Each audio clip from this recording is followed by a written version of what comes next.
Tata steel ने हाल ही में अपने Q3 रिजल्ट्स अनाउंस किए हैं और एक नंबर ने ना सबकी नजरें अपनी ओर खींच ली। मुनाफे में 723% का उछाल जबरदस्त है ना?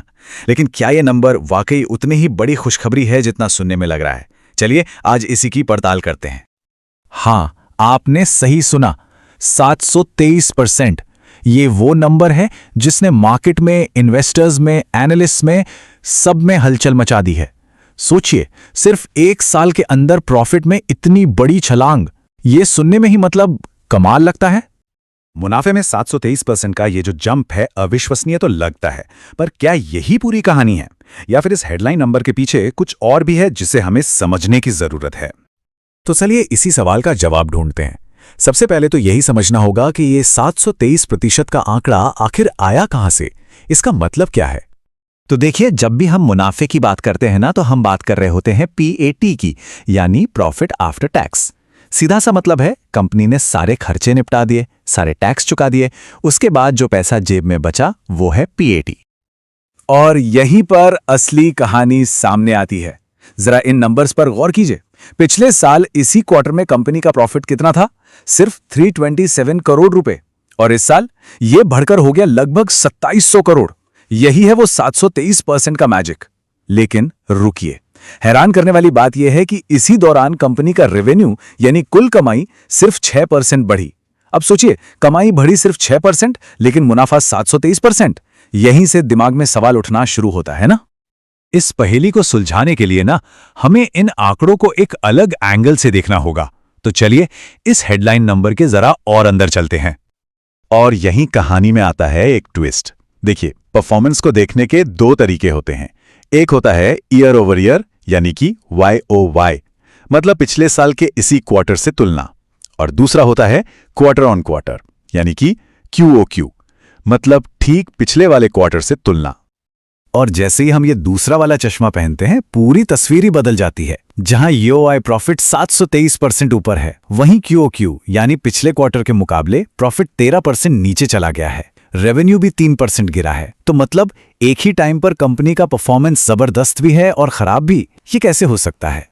तो इतना बड़ा फर्क क्यों है? इन दो बिल्कुल उल्टी कहानियों के पीछे वजह क्या है? इसका जवाब छिपा है कंपनी के अलग अलग मार्केट्स के परफॉर्मेंस में। ये असल में एक कंपनी के अंदर दो अलग अलग कहानियां हैं। एक कहानी है इंडिया की और दूसरी है यूरोप की। आइए देखते हैं कि इन दोनों जगहों पर चल क्या रहा है। ये चार्ट सब कुछ आईने की तरह साफ कर देता है।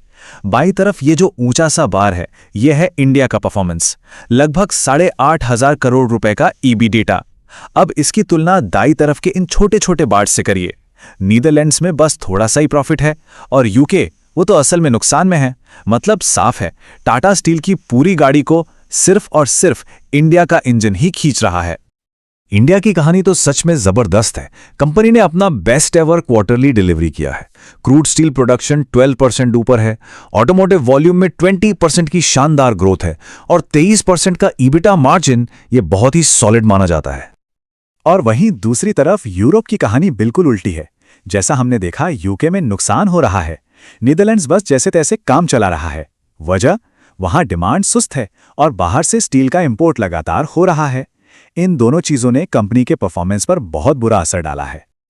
तो अब ये तो साफ है कि इंडिया कंपनी का पावर हाउस है और यूरोप एक चैलेंज। तो ऐसे में कंपनी की स्ट्रैटेजी क्या है? बहुत सिंपल, कंपनी अपनी सबसे बड़ी ताकत पर ही डबल डाउन कर रही है।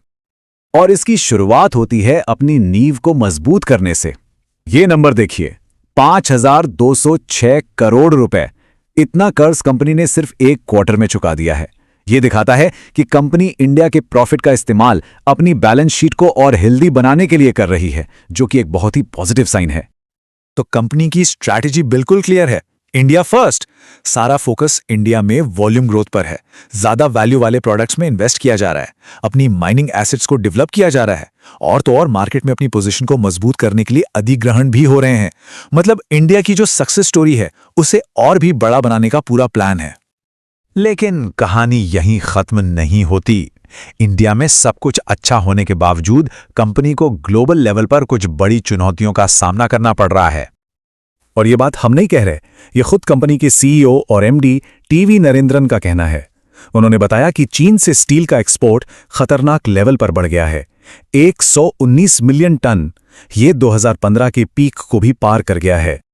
अब इसका मतलब क्या है? सीधा सा मतलब है, जब चीन जैसा बड़ा प्लेयर मार्केट को सस्ते स्टील से भर देता है तो पूरी दुनिया में स्टील की कीमतों पर दबाव पड़ता है। ये एक ग्लोबल चैलेंज है जो टाटा स्टील के यूरोपियन बिजनेस को तो और मुश्किल बनाता ही है, साथ ही इंडियन मार्केट पर भी प्रेशर डाल सकता है।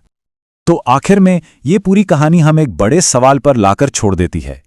क्या सिर्फ इंडिया की घरेलू ताकत टाटा स्टील को ग्लोबल इकोनॉमी के इन तूफानों से पूरी तरह बचा पाएगी? ये कहानी हमें यही दिखाती है कि इंजन कितना भी पावरफुल क्यों ना हो, बाहर का मौसम कैसा है इससे फर्क तो पड़ता ही है। टाटा स्टील के लिए इंडिया एक बहुत शक्तिशाली इंजन है, इसमें कोई शक नहीं, लेकिन आगे का रास्ता कैसा होगा ये काफी हद तक ग्लोबल हवाओं के रुख पर भी निर्भर करेगा।